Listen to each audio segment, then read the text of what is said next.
Darryn Peterson is the best prospect in the 2026 NBA draft, and we'll tell you why on today's Locked On NBA Draft with No Ceilings.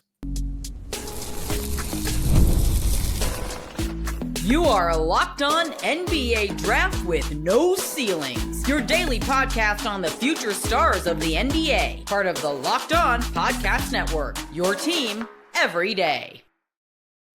Welcome to Locked On NBA Draft with No Ceilings. My name is Tyler Metcalf, draft analyst for the last 10 years. Thanks for making us your first listen every day.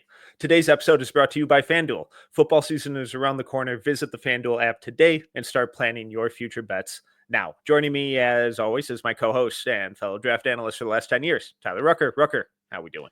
I'm doing fantastic, Mr. Metcalf. Another glorious day where we get to talk some NBA draft and NBA in general, but just getting the itch even earlier this year to talk some basketball and talk about these big prospects moving forward. How are you doing, sir?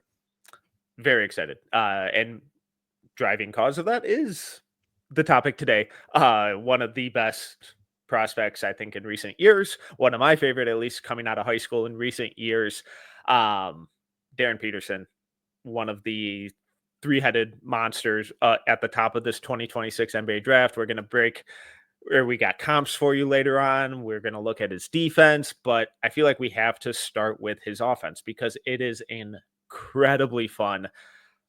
Peterson is a 6'5", 195-pound shooting guard coming out of prolific prep where he played his senior year of high school basketball, and he's going to Kansas this year. Ended up at number 2 in his recruiting class behind AJ DeBonsa per ESPN, and he is Kansas's highest ranked recruit since Quentin Grimes back in 2018, who was number 8, and he is their first top 5 recruit since 2016 with Josh Jackson, who is number 2. So let's start with the offense because I think it has the potential to be really special. Big picture, what are your thoughts? I think a lot of people are going to come into this class like, hey, is it worth the hype with Darryn Peterson? Because now all of a sudden you're seeing him mentioned as like the number 1 prospect. And I think Metcalf right away, the offense just takes your breath away. I think it's the fluidity on the court. He glides around almost like a figure skater on ice. It just looks so smooth, and how quickly he can get lateral really pops off the screen to me. Multi-level scoring ability, the athleticism, the handle, the shiftiness. It's all really, really impressive. I think for me personally, he has that high gear that he can get to really quick. And I think it's something that stands out to me of like a lot of guys, you can see them slowly get up to that top speed. He can just get there and stay there in and out of his cuts. That's what I think makes him so dangerous. So I think the offensive side of the ball's really special as a scorer, and then you get to the playmaking ability, which is ridiculous. I mean, is there something with his game that stood out to you especially that you're like, oh, I'm pleasantly surprised? The composure, the ability to improvise, it's light years ahead of where it is for most guys at his age. You mentioned the athletic tools, the way he glides around the court. I love the figure skater analogy because you see them glide and then boom, they explode for something acrobatic. It's like, holy crap. Gymnasts doing their floor routine is something that kind of comes to mind to me as well, but he just moves differently than guys his age. Like he's not the strongest, he's not the most explosive guy, but he just gets wherever he wants, and he does such a good job of keeping his dribble alive, reading and reacting to help defenders. And this year, or his senior year, he took on so much more playmaking and creation responsibilities that now I'm kind of starting to question, where's the hole in the offense? And it's like, oh, I'm getting a little too out over my skis because there's always something. But the way that he's grown as a player these last 2 years, 3-level scorer, dynamic playmaker, sees the floor really well, doesn't get flustered in traffic, effective and versatile around the rim, isn't afraid of contact, draws fouls. Like I don't know where to go on especially on the offensive end, to find something to really dislike. I mean, and it's funny because I agree with you. A lot of the guys that know ceilings, a lot of people we've talked to in the draft space also feel the same way about Darryn. Like there's a lot to love, and there's not a lot of stuff where you're really like bummed out about. I think that's funny when you look at a guy like this who has so much hype, who's considered a top 3 prospect coming in this class. You start to watch with a different level of focus. You're like, all right, I need to find something. And you're like, what is his thing? I think, for me, and there's a ton of positives, I think he could rush the shot a little bit with some shot selection. Like he gets the little snake bites, if you want to call it, which is the alligator arms for everyone out there. It's just like when you rush, little jerk motion with your follow through, you don't hold it, you don't consistently give it through. Nitpicking a lot. I mean, I think the catch and shoot numbers were a little low at high school, but it's one of those things too. Like we and you always talk about it. It's guys that are the superstar and the guy, their senior year in high school, they're going to play like they're the guy. So they're going to have some questionable shot selections. It's what's real, what can get ironed out. I'm not worried about that at Kansas. So I still think it's going to be really interesting to see what he does with Bill Self. Bill Self came out and said he's like the best player I've ever recruited, which it's a very big compliment coming from Bill Self. So it's going to be interesting to see what Darryn does. So I'm still in the camp of viewing him as a shooting guard, as a 2-guard. The way that the playmaking and on-ball creation continues to grow, it's like, oh man, is he going to trend more towards that James Harden type mold where he evolves from a shooting guard into more of that pure point guard? Do you think he's best off as a 2? I know, positionless basketball, all that jazz, dribble, pass, shoot, everyone has to do it in some extent, but long run, big picture, is he a type of guy that you want initiating your offense, or someone who's more of a secondary guy who can create stuff for himself and others, like more of an Anthony Edwards type mold where, there's a lot of on-ball creation responsibilities, but he's still a 2-guard. And that's kind of the camp I'm leaning more towards, at least right now. I think my first time watching Darryn, I was strongly leading in that camp. The more I've watched him, I'm like, I might see a Harden ability where you're like, you have to get him the ball as much as you can, because when you first watch him, for anyone out there that hasn't watched Darryn Peterson, you're going to watch him. You're going to be like, oh, athletic, bucket getting, smooth. He looks like your next line of shooting guards at the NBA that are just absolute studs. Like the Devin Bookers, the Bradley Beals, those guys where you're like, oh, 6'5", 6'6", really can shoot it, can score in a number of ways.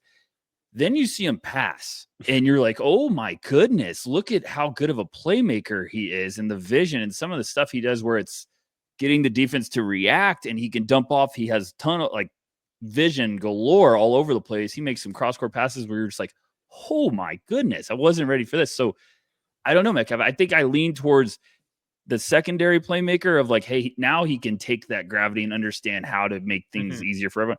But it's so special and unique. I might be like, hey, you want to get him the ball as much as possible. And there's also some shiftiness off the dribble that I'm like, that's some real handles and counters there. So I like that Harden call out. That's a good one. Yeah, and obviously he's not the level of passer that Harden is right now. But the growth trajectory these last couple of years is astonishing.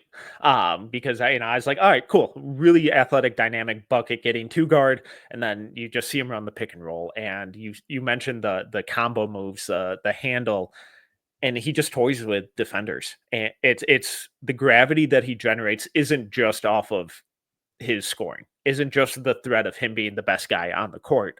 It's, all right, I'm going to beat my primary defender. I'm going to get to my spot, going to draw the help defender but now I'm keeping my dribble alive, and now I'm beating him too. And now I'm drawing a third defender. And now I have 3 guys on me. I'm in the middle of the paint, and now I can do whatever I want. If I want to kick it to a corner shooter, cool, wide open. If I want to finish through contact or a foul, cool, I'll do that too. My teammates cutting from the back door, cool, here's a lob. It's he just unlocked so much on the offensive end this year. That's like, man, you're doing this already in high school. It looked way too easy for him this year at times. I'm fascinated to see how Kansas just rolls him out offensively. Yeah, and you're talking about Kansas has had a long line of top recruits that were high picks, but they also didn't have like the greatest statistical, seasons. So I think that's what everyone wants to see. Is like, okay, well, is he going to be able to transfer to like also transfer that production to college, or is he going to be the more versatile piece that just really lets his game come to fruition? I just really like the tools. I think the upside, like this is what scouts want to see is your trajectory on the way up? Is it going up in a hurry? that's why Darren's been a popular name in the scouting world, is because he has been grinding and he has been skyrocketing. Now, so people still think it's still going up, but there's other guys in the class. That's why it's going to be really, really exciting. But yeah, Darren's going to be a really special one this year at Kansas. It's going to be really fun to see how everything comes together. His offense looks special. It's dynamic. It's versatile. It's continuing to improve. But coming up, why Peterson's defense shouldn't be slept on. August 26th is officially FanDuel Futures Day. Brand new holiday for football fans who live for bold predictions and preseason hunches. For just 24 hours, FanDuel is giving you deals on NFL season predictions. So whether you're calling your MVP, eyeing a long shot division winner, or ready to crown your Super Bowl champ before week 1 even kicks off, this is your moment. Now, personally, I'm a huge Lions fan, so a little bit of personal bias is coming into play here, but I have to imagine their defense can't be more injured than it was last year. I really like their odds coming out as the NFC champions this year at plus 550. So take a flyer on the MVP race, crown your champion in August, or parlay your division winner dark horses. Visit the FanDuel app today and start planning your futures bets now, because Futures Day is one day and one day only. FanDuel, play your game.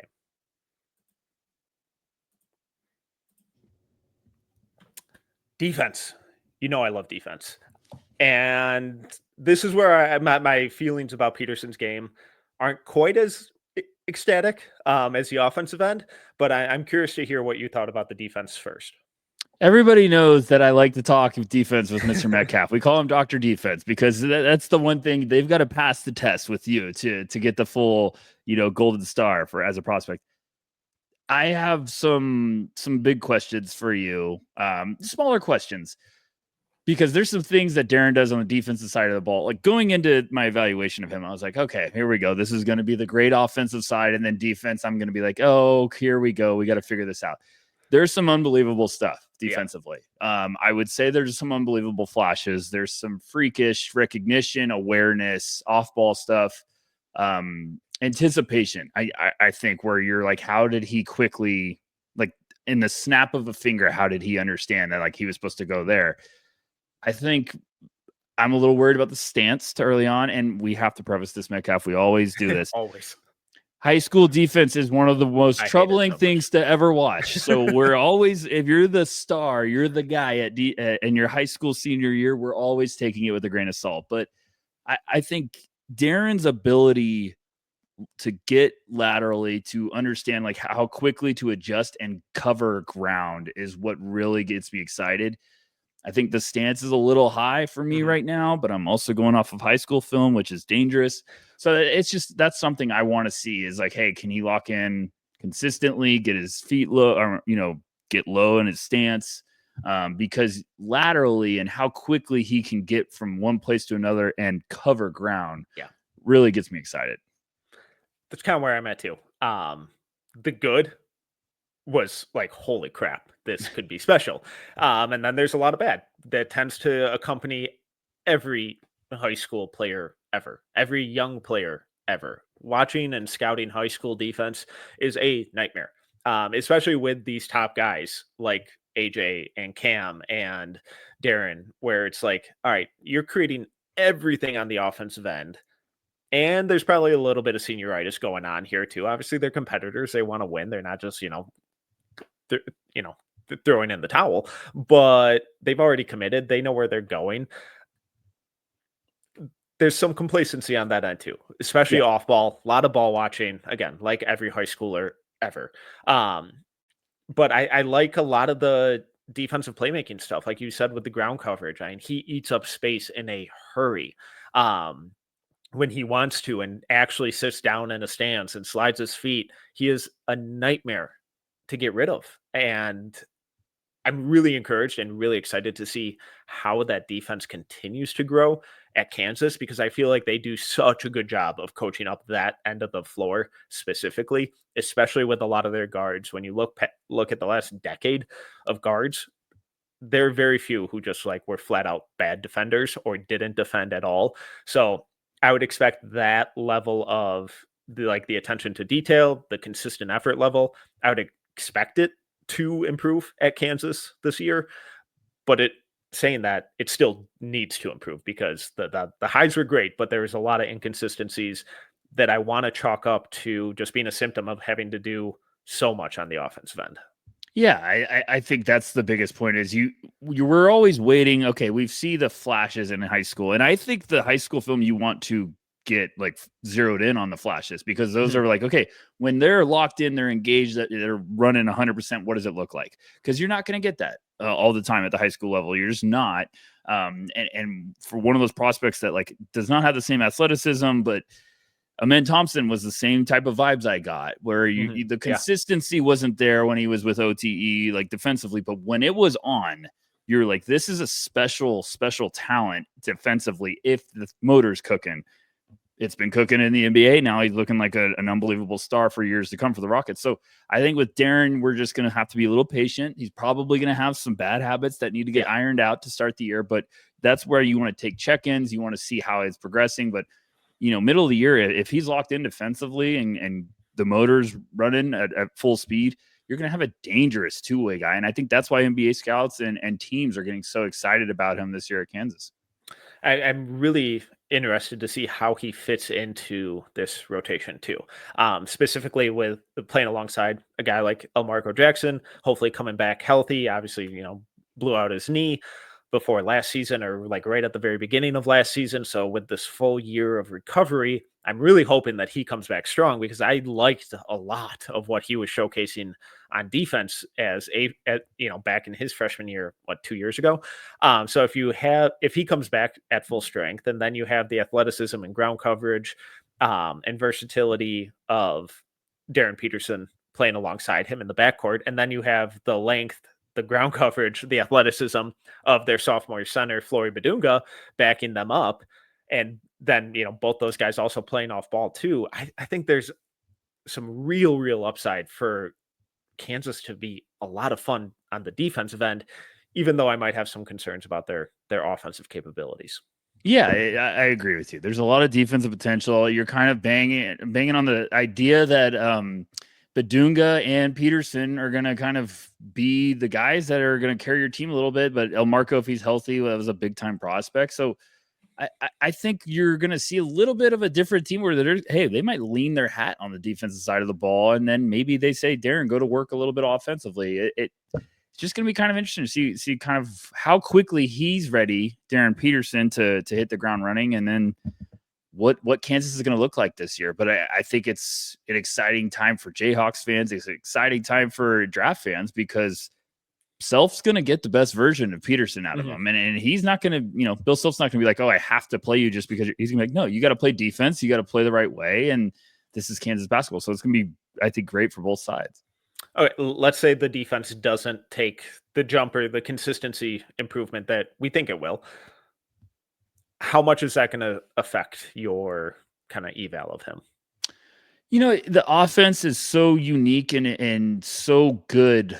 There's just too many boxes he checks offensively as a scorer. And then, it's the 3-point shot. I think when he's not short arming it, he has a really good looking shot from outside. It's the attack. It's the in and out dribbles, the quickness, him to get to his top speed and keep it without, losing movement on that dribble.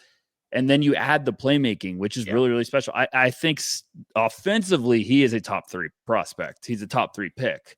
And then you're saying if we can unlock defensively, that's why we're talking about him as a number 1 pick potentially. So what about you, Metcalf? Do you feel the same way?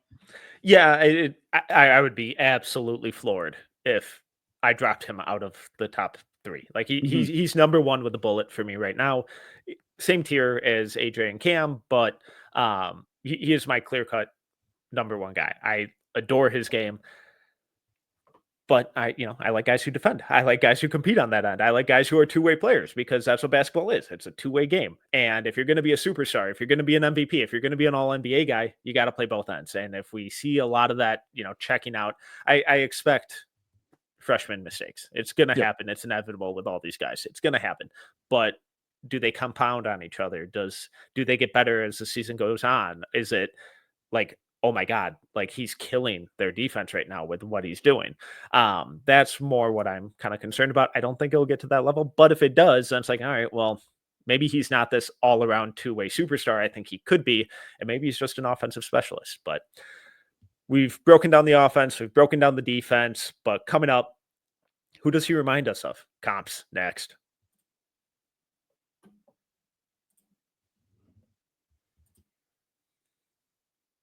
Everyone loves comps. Rucker, just I came up with a few that I'm pretty proud of, but I want to hear who you have.